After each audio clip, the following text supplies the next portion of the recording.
Hi there, welcome back to the Havilland Aircraft Museum. I'm Alistair, the curator, and I want to introduce you to this aircraft, this Mosquito, which is a bit of a film star really. We'll come to that in a moment. It's a Mosquito B.Mk.35. It's one of the later varieties of Mosquito Bomber that was built. This particular aircraft was built at the very, very end of the war, never really saw active service. In fact, when it came into operational service, it came as a target tug rather than as a bomber, towing an aerial target for fighter aircraft to practice shooting at in aerial combat. And it served in that role and through the 1950s. It ended up at Liverpool Speak Airport. It was going to be part of a new terminal complex on display in the new terminal, but for various reasons that didn't happen.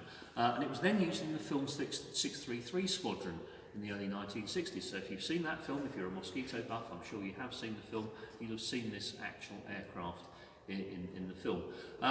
It went back to Liverpool for a little while, and then it came to the museum here in 1971. We've had it ever since. It's been stored. It's been had a little bit of work done, a little bit of restoration work doing on it. We are hoping that it's going to be our next Mosquito restoration project in a year or two's time to do a little bit of work on it. It's a classic example of a late Mark bomber. It's got a slightly large bulged bomb bay here to carry much larger bomb loads. And what it could carry was one of these. This is a 4,000-pound bomb. I know this attracts quite a lot of interest among people. It's called a cookie.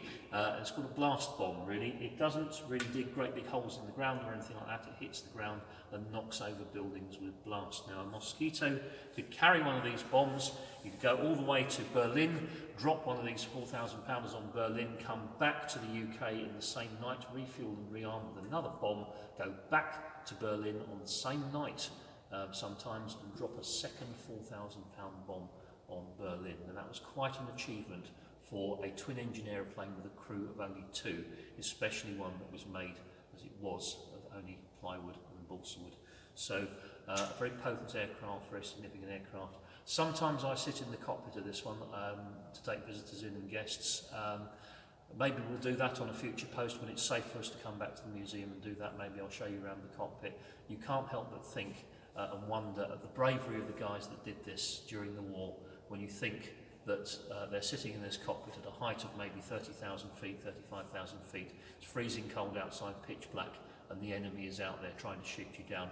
All there is between you and the outside world is that layer of plywood and balsa wood. So hats off to the guys that did it, particularly when you think that their average age was only about 22, 23, 24. Respect for that. On that note, could I just dedicate this to a wonderful young gentleman who came in to see us recently, was Jim Dearlove, who was a bomber pilot, and he took me round our bomber and he brought all the memories to life for me. So thank you, Jim. Well done, Jim. Take care of yourself. And thank you, everybody.